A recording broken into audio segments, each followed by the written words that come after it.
Good morning बेटा। हमने last lecture में डिजीजेस पढ़ी थी। ह्यूमन डिजीजेस जितने थे उनके एजेंट्स, सिम्टम्स। अब नेक्स्ट है बेटा इम्यूनिटी। ये कंसेप्ट आपने पहले भी पढ़ा होगा। इम्यूनिटी से हमारा क्या मतलब है? हम देखते हैं कि कुछ लोग ऐसे हैं जो फ्रिक्वेंटली इन्फेक्टेड हो जाते हैं, कुछ लोग ऐसे होते हैं जिनको बहुत ही कम इन्फेक्शन होता है या होता ही नहीं है, बहुत जल्दी क्योर हो जाते हैं। तो ये किस बात पे डिपेंड करता है, कैसे हमारी बॉडी कैसे रिस्पॉन्ड करती है। हर रोज हमारी बॉडी में every day our body get exposed to microbes. यहाँ कौन से माइक्रोब्स? पैथोजन। हमारी बॉडी में हर रोज बहुत सारे पैथोजन्स एंटर करते हैं, लेकिन हम बीमार नहीं होते, हमारे अंदर डिजीज नहीं आती। It means there is something which oppose the proliferation multiplication of these pathogens. इसका मतलब कुछ है जो हमें बचाता है, जो इनको रोकता है मल्टीप्लाई करने से, and that system is our immune system. So the ability of the host to fight the disease, ability of host to fight the disease causing organisms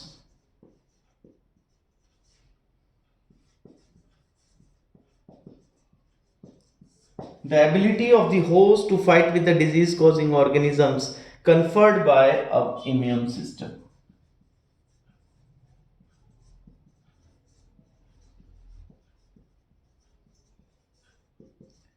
This is called immunity.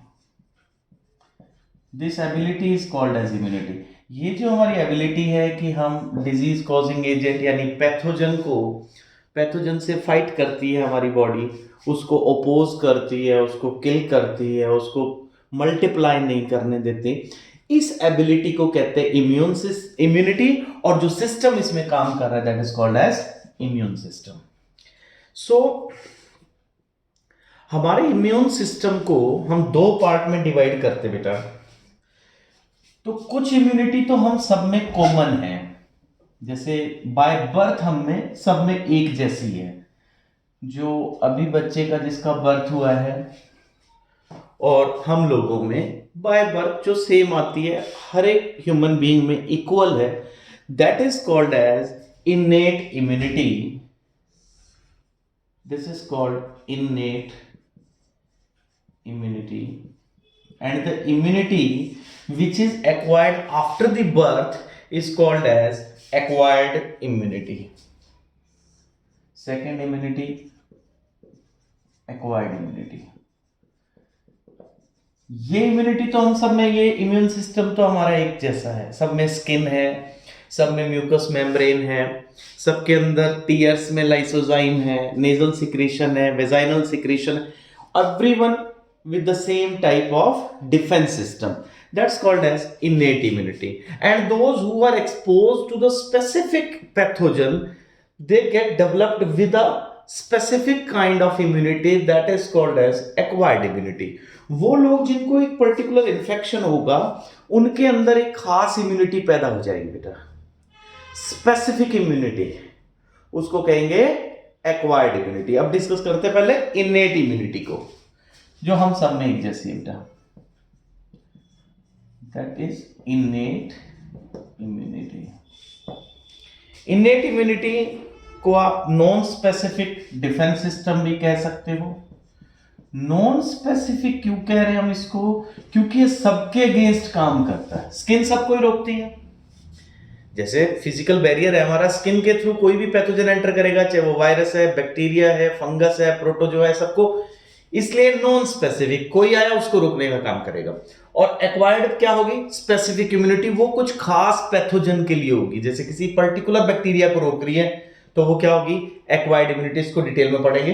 पहले हम देखते हैं innate immunity. Innate immunity में first आता है बेटा physical barrier. Physical barrier मतलब जैसे स्किन जो होता है वो पैथोजन को एंटर नहीं करने देता, तो that is physical barrier. Similarly हमारे माउथ के अंदर जो एलिमेंट्री कैनल है, जो रेस्पिरेटरी ट्रैक्ट है, उसमें कौन है? Mucus membrane. Mucus membrane protect करती है एज फिजिकल बैरियर। ये कहाँ है? ये डाइजेस्टिव सिस्टम में है, रेस्पिरेटरी सिस्टम में है, यूरिनल सिस्टम के अंदर है। इसके बाद सेकंड बेटा फिजियोलॉजिकल बैरियर। फिजियोलॉजिकल बैरियर का मतलब the barrier which is due to the mechanism of action of organ, जिस तरह से ऑर्गन काम कर रहा है। अब जैसे फॉर एग्जांपल देखिए, स्टमक की फिजियोलॉजी क्या है कि वो एसिड रिलीज करता है, तो जैसे ही पैथोजन स्टमक के थ्रू पास करेगा, there is acid, which acid? HCl, pH कितनी है? 2 to 5, ये अपोज करता है। इसके बाद स्टूडेंट्स सलाइवा है जो माउथ में, उसकी पीएच क्या है? बेसिक। साथ में इसके एक एंजाइम है, कौन? लाइसोजाइम, वो भी बैक्टीरिया को किल करता है। सिमिलरली बेटा टीयर्स जो हैं, इसके बाद जैसे ईयर वैक्स है, जैसे वेजाइना में जो लिक्विड है उसमें भी एसिड है, तो ये प्रोटेक्शन होगी हमारी फिजियोलॉजिकल बैरियर में कि ऑर्गन, स्पेसिफिक ऑर्गन ओपोज करता है, प्रोटेक्ट करता है। इसके बाद थर्ड बैरियर है बेटा सेलुलर बैरियर। अब जैसे कोई पैथोजन यहां से क्रॉस कर गया, फिजिकल से क्रॉस कर गया, फिजियोलॉजिकल से क्रॉस कर गया, अब मान लीजिए वो बॉडी के अंदर एंटर कर जाता है, वहां भी हमारे लिए डिफेंस सिस्टम है इनेट यानी बाय बर्थ। तो थर्ड बैरियर है हमारा सेलुलर बैरियर। अब अगर कोई पैथोजन एंटर कर गया,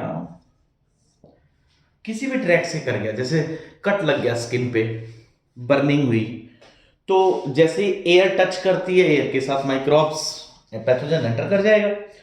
तो ब्लड के पास भी सिस्टम है, कौन है? WBCs है हमारे ब्लड के अंदर, WBCs है। हमारी टिश्यूज के अंदर कौन है? मैक्रोफेजेस है, वो भी एक WBC है। वो प्रोटेक्ट करते हैं, वो वहां पे इंगल्फ करते हैं, हर पैथोजन को करते हैं बेटा। These are called as the WBCs leucocytes. These leucocytes, जिनमें जैसे पॉलीमॉर्फोन्यूक्लियर ल्यूकोसाइट्स,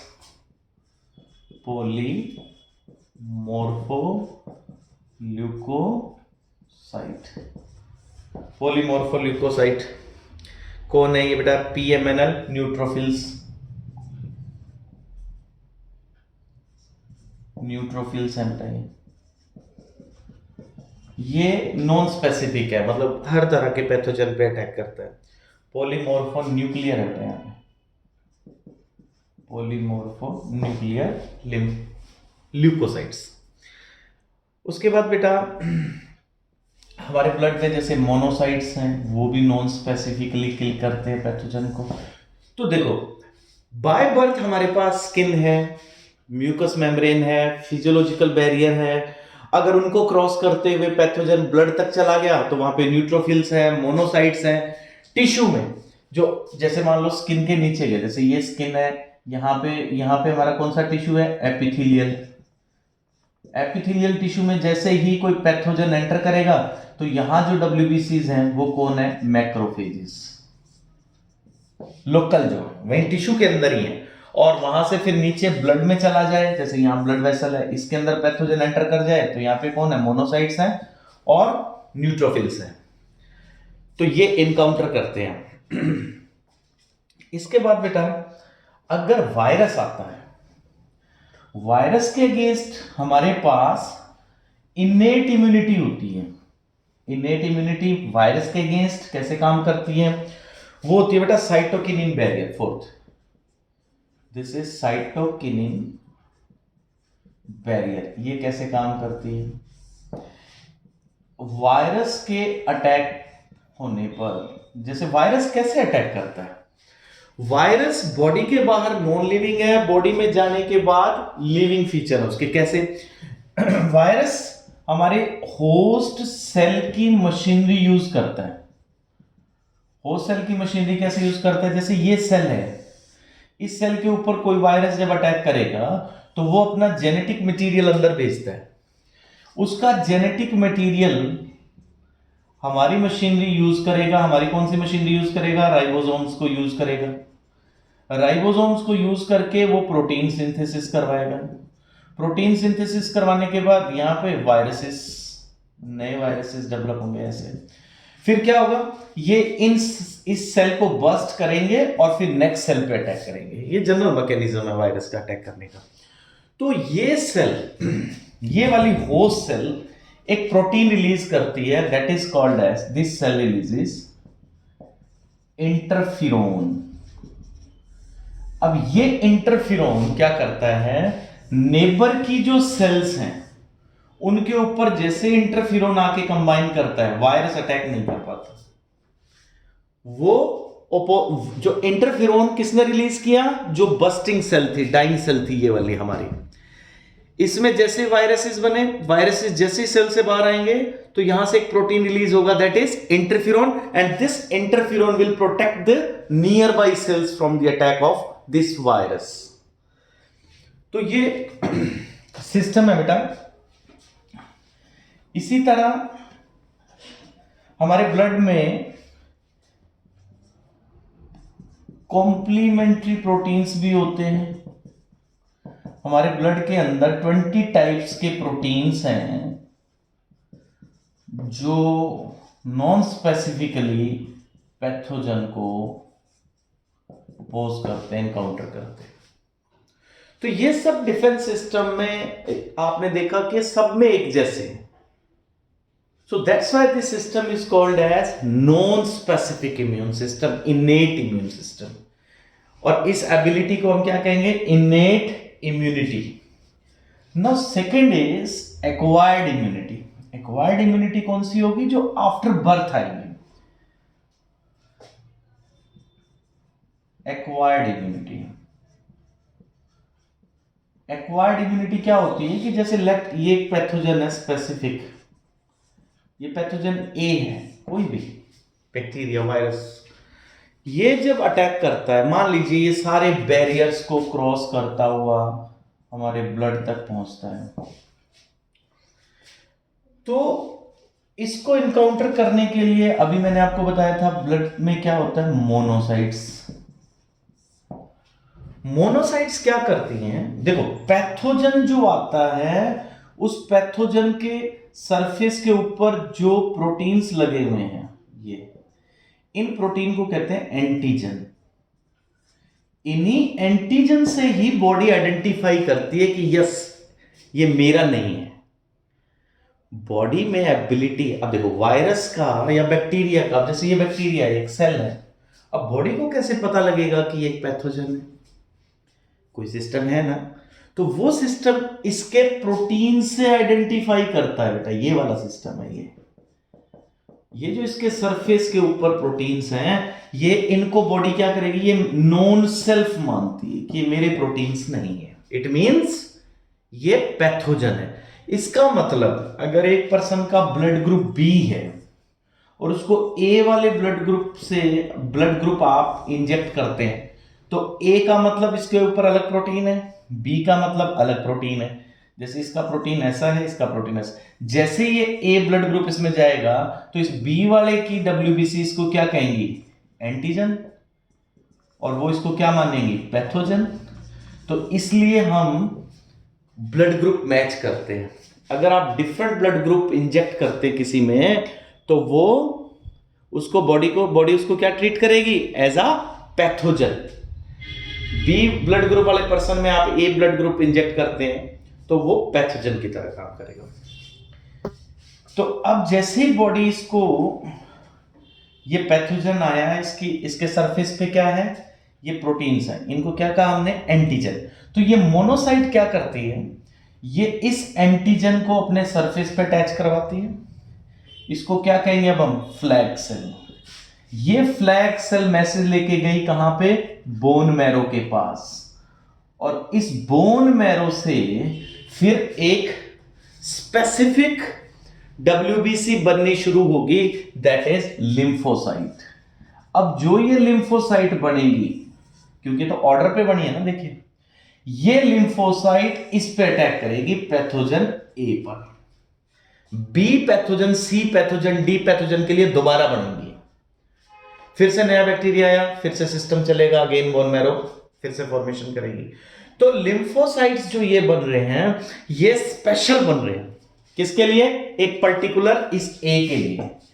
जब तक इस ए के लिए बन रहे हैं, मान लो एक नया आ गया जेड, तो इसके लिए ये प्रोसेस फिर से दोबारा चलेगा बेटा। इतने में एक और आ गया जैसे T, again it will start to form. तो इसलिए इस इम्यून सिस्टम को, क्योंकि ये स्पेशल चलता है, क्योंकि ये किसी एक पर्टिकुलर पैथोजन के अगेंस्ट काम करता है, that's why this immune system is called as specific immune system. वो जो पहले पढ़ी हमने कौन सी है? Non specific. And this immune system is called, this is called बेटे, this is called specific immune system. This is specific immunity. ये इम्यूनिटी कैसे काम करती है? हाँ जी, ये पैथोजन स्पेसिफिक होता है जब फर्स्ट टाइम कोई पैथोजन एंटर करता है। फर्स्ट टाइम पैथोजन एंट्री,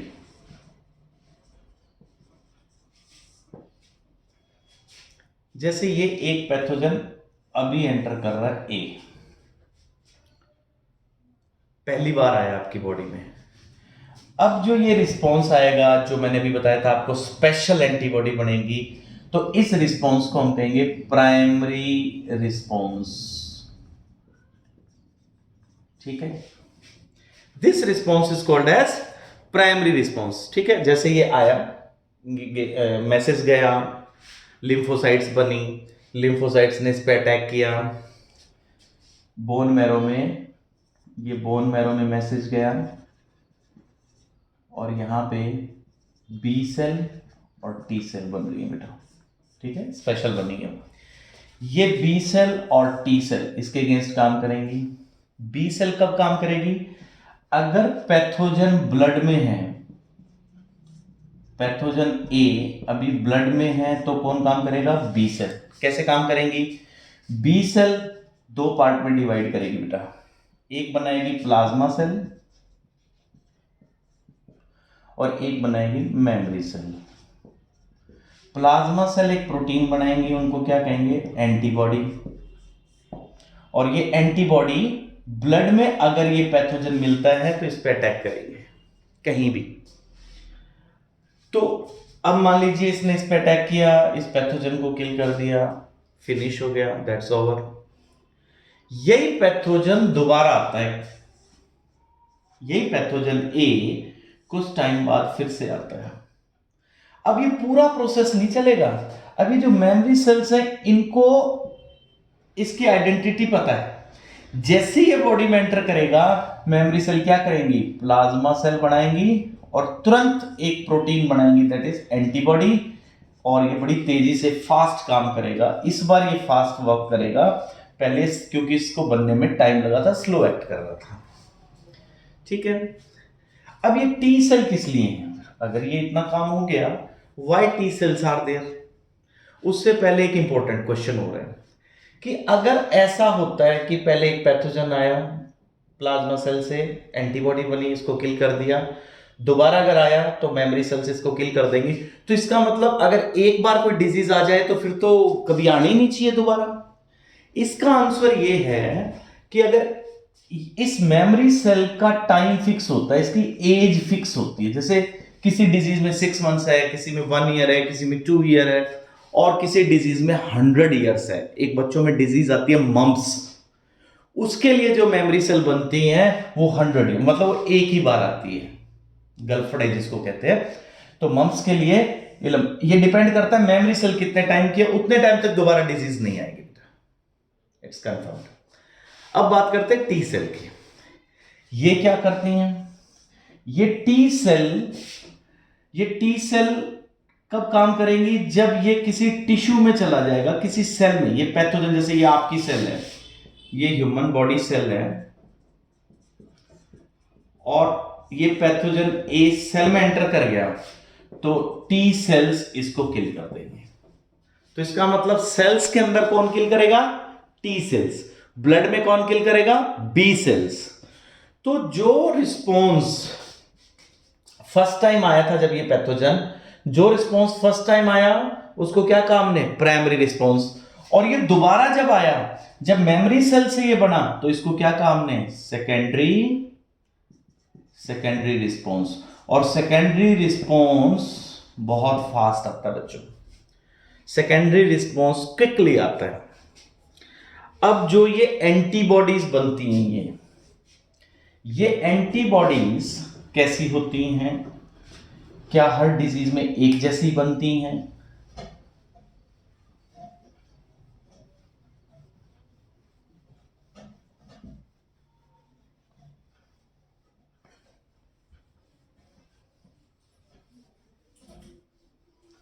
हाँ जी, एंटीबॉडीज जो बी सेल ने, अभी मैंने आपको बताया, बी सेल क्या करती है?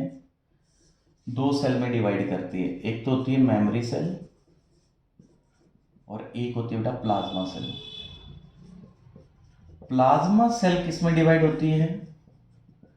एंटीबॉडी में। और एंटीबॉडी कैसी होती है? एंटीबॉडी सेल नहीं है बेटा, एंटीबॉडी प्रोटीन है। इसका फॉर्मूला होता है H2L2। ये प्रोटीन है। कौन सा प्रोटीन? इम्यूनोग्लोबुलिन। ठीक है जी। तो इसलिए हम एंटीबॉडी को आईजी लिखते हैं, ये तो इसका फॉर्मूला है, और सिंबल में क्या लिखेंगे? आईजी।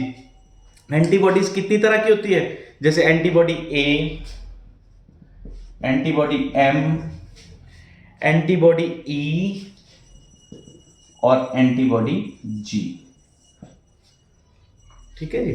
तो एंटीबॉडी का जो ये मैंने फॉर्मूला लिखा है H2L2, H का मतलब है हैवी चेन, L का मतलब है लाइट चेन। तो इसमें दो चेन होती हैं। आपकी बुक में ये डायग्राम दिया हुआ बेटा, ऐसा ये ड्रॉ करना है आपने। ये दो हैवी चेन है इसमें,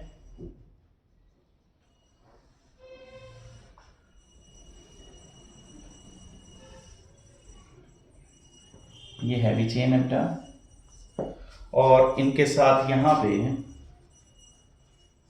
ये लाइट चेन है। ये लाइट चेन है। तो इनके बीच में यहां सल्फर बॉन्डिंग है, ये सल्फर बॉन्डिंग है। तो जो डिफेंस हमें बी सेल से मिलता है, अभी मैंने आपको बताया ये ब्लड में मिलता है, तो इसको बोलते हैं humoral immune response. B cell का जो रिस्पॉन्स होता है ह्यूमरल इम्यून रिस्पॉन्स, कहां एक्ट करती हैं? ये ब्लड में। और जो टी सेल्स का रिस्पॉन्स होता है वो कहां आता है? सेल्स के अंदर, टिश्यूज के अंदर। टी सेल कहां जाके किल करती है? हमारी सेल्स के अंदर अगर पैथोजन गया हो तो वहां टी सेल एक्ट करती है।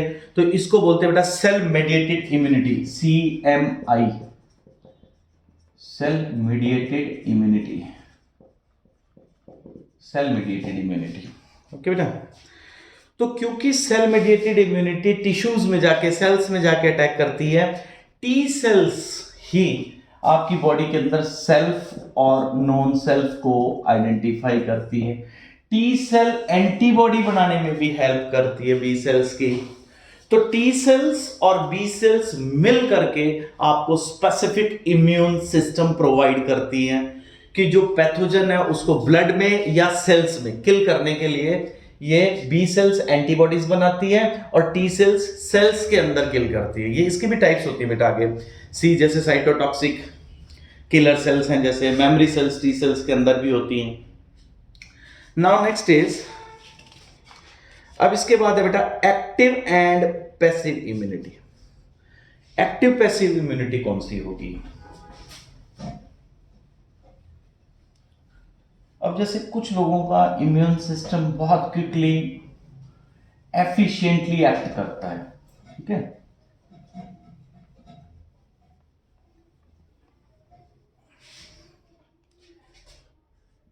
Active immunity